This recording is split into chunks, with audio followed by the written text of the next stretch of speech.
This is reading number 7, Letters to Dennis, A Dedication of Love by Bob Tussler. March 1st. Dear Dennis, this is really turning out to be a long day. I've done a lot of reading in the Bernie Siegel book, Love, Medicine, and Miracles. Some information very positive, some not. I am sharing my opinion of the book with Dr. Allison. She said that although she didn't like the book, Dr. Siegel appeared to have a good philosophy on some things. She believes some ideas could be taken too much to heart and could be wrongfully misinterpreted. I'm feeling pretty good today, emotionally. In fact, there are times that I have to remind myself about the cancer. My mood goes into the toilet. What am I doing? Please just stick needles in my eyes. I met with Dr. Allison today. Things must be going well as she cut my steroid in half today. Something that at one time scared me is now not as threatening. Remember when Dr. Bryan told me if I had difficulty getting off the steroid, I could develop fat deposits all over my body? Dr. Allison and I are discussing what will happen now since there are only 2.5 weeks left of radiation if we stay on schedule. She tells me she is considering the stereotactic boost. In this procedure, she is able to direct a good dosage of radiation for a long duration of time directly to the tumor site. She then said something confusing to me. She said she would be better able to assess the procedure after the new CT scan to see if things had shrunk.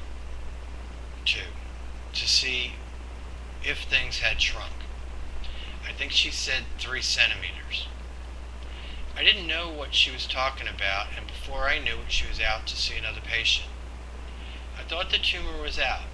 Could you be talking about something else? Maybe I'll call and talk to her tomorrow so I can settle my mind. Or perhaps I'll talk to Dr. Bryan, but Dr. Allison probably would be the one to ask. I'll talk to you about it and get your opinion. I'm really sorry to dump all this shit on you, especially after you put in a long work day and have your own issues. But I need to talk, and you're all I have. March 2nd. Dear Dennis, waking up today just holding you and crying. I'm so sorry your new hotel job turned out to be such a pile of shit. Den, right now we have enough stress in our lives without trying to deal with more. One piece of conversation always leads to something else, and before you know it, I'm in tears wondering what this is all about and if there really is a chance of beating this. Am I just kidding myself? I don't see me actually dying from this. I know everyone has to die someday. Life on Earth is finite, but I'm not ready to today. I'm just not ready today goodbye yet. To say goodbye yet. Not now. Not in 6 months, not in 3 years, not in 5 years. My hair is falling out like crazy now. Not just on the side of my head where the tumor was, but now the whole front of my head. I know I'll probably dwell on this, but it really bothers me. Especially when I look at our Christmas pictures and see what a full head of hair I had. Now all I have are those 3/4 inch dried out pieces of crap that I find on the pillowcase every morning, in my bandana at the end of the day, all over the bathroom sink and on the floor throughout the house. God, I really hate this and what it has done to us. I'm assuming by our conversation today that this will be your last day at the hotel. That's alright, we don't need the anxiety. I'm learning that life can change in a minute and the only sure thing we have is today. Nonetheless, I can't help but think about having some future with you. A distant future of 80 and 85 years old. I want to go away for romantic weekends, take our walks along South Beach in Miami, and travel each year for our anniversary for the next 50 years. I went to radiation early today because I wanted to ask Dr. Allison about the stereotactic boost. Unfortunately, she was making a presentation to a group of students, so I guess it's a no-go on info right now. After radiation today, I'm meeting with Dr. Bryan. He has my pathology slides so I can actually see what a cancer cell looks like. Perhaps today he's going to do the usual blood work and discuss the chemotherapy program. I wish that all the treatments were completed so I could get on with my life. I'm really afraid that at the end of the scheduled treatment that they will tell me there is still more cancer in there and that I require further treatment. Please no, let this be gone. I'm waiting for Dr. Allison to finish her speech so I can ask her a few questions. What is it about the radiation that makes your hair fall out? Radiation is targeted at killing fast-growing cells. Tumor cells and hair cells both fall in this category. What happens after the next 2 weeks of radiation are completed? Another CT scan to see how the residual part of the tumor is. If it is within certain limits, then we could do a stereotactic boost. I'm sure I'll be telling you more about this as time gets closer and I get more information. After Dr. Allison, I headed over to Dr. Bryan for my blood work and consultation. I was real happy to see that shortly after Dr. Bryan got started, you were able to show up and hear everything as well. I discussed the clinical trial studies that I gave him to review 2 weeks ago. Clinical trials are studies which are currently under investigation and research. Out of the 7 trials I presented, apparently I am only eligible for 1, and it is so far out of left field there is no way possible I can do it. I feel very comfortable with Dr. Allison's radiation, Dr. Bryan's chemo plans, and Dr. Roy's vitamin and antioxidant program. My blood work is all normal. Dr. Bryan asked me if I was having difficulty with the radiation. All the stuff I read in the books we received on radiation indicates that I can be tired, lose my appetite, and possibly become nauseous. Knock on wood, so far no side effects other than hair loss. Something I'm learning is that you can't judge prognosis or reactions based on statistics. Everyone is an individual. Regarding prognosis or statistics, I spoke with Dr. Bryan about the neurosurgeon's immediate diagnosis and prognosis. Dr. William immediately after surgery informed my friends and family that the tumor was a stage 3, possibly even a stage 2, but definitely not a stage 4 glioblastoma. Well, guess what? There is no way this doctor was able to make an immediate and accurate diagnosis regarding the stage of the cancer without making a frozen section and having it read by a pathologist. So credibility-wise, fuck his process. Dr. Bryan is a great guy. Lots of bedside stuff. Caring, compassionate, and very knowledgeable. We're discussing my hair growing back, especially with the chemotherapy, and not to worry that it would come back, slowly, but come back. I'm also asking him about my current treatment program and following with the nutritional supplements. Does he think I could bring this all to an end? And he said yes, good possibility. God be with me. March 3rd. Dear Dennis, I keep waking up each morning to another pillowcase full of hair, like I sleep on roadkill. What a process. It's like it's tormenting me. Always a reminder of what's going on. Only 2 more weeks of radiation.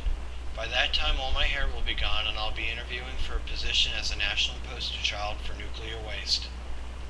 I continue to have extreme fluctuation in my moods, but not as frequently or intense as they once were. I'm using visualization during my radiation treatments, and now even before treatment starts I can see the tumor box free of barnacles. I'm trying not to discredit this technique. Anything is possible. Unleash the power of the mind. March 4th. Dear Dennis, what a beautiful day outside. Let's go for a bike ride. The bike ride was nice, but I feel as though I am having just the slightest problem with balance. After the bike ride, we'll go for a walk. Safer. I feel like I'm leaning toward the left. It's scary because now I wonder about the surgery. You finally tell me that you noticed right after the surgery I was favoring my left side. So you asked a neurosurgeon about it. Explanation? The body is simply compensating for the trauma that was caused to the right side of the head. Quite normal. We'll see how. We'll see. If it works, we'll see. It works for now. March 5th. Dear Dennis, another beautiful day weather-wise. Plans are to go for a walk and head toward downtown to the art festival. Plans don't always work out as expected. For about the past week and a half, I've been feeling somewhat weaker on my right side. This is especially true when I get tired. As I walk, I lean towards my left. I know this is no permanent neurological damage, as it is not there all the time. Additionally, this weakness seems to have accelerated, particularly over the past week. I'm even having trouble writing.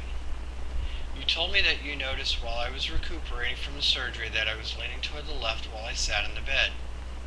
The neurosurgeon told you that it is my body's reaction to the trauma on the right side of my head, and that all my body's healing energy was concentrated to that side and subsequently left-sided weakness.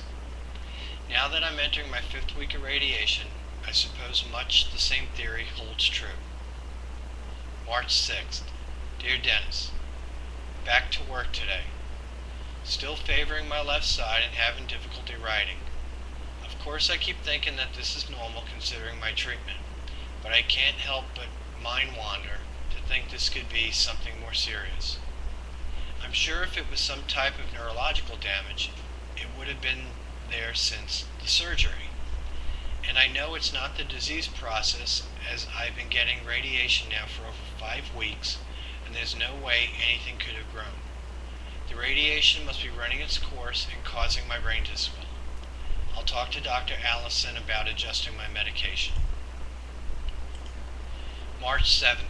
Dear Dennis, I'm starting to have a hard time with my balance.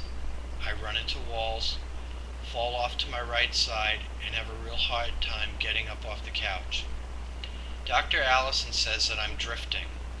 Apparently this is normal, as it is caused by swelling in the brain, secondary to the radiation. She increased my Decadron to 4 milligrams per day. After Dr. Allison, I had a meeting with Dr. Bryan.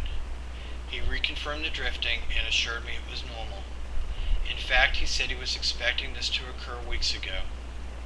We didn't get into discussing any chemotherapy schedule yet, as Dr. Bryan wants to see the CT scan that's taken after the completion of radiation.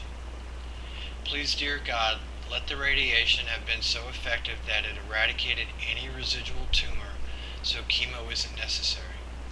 Dr. Bryan says this is a possibility. Please let it be so. March 8th. Dear Dennis, this is a pretty bad day. I'm drifting so bad that I can't even walk through a doorway without hitting the wall.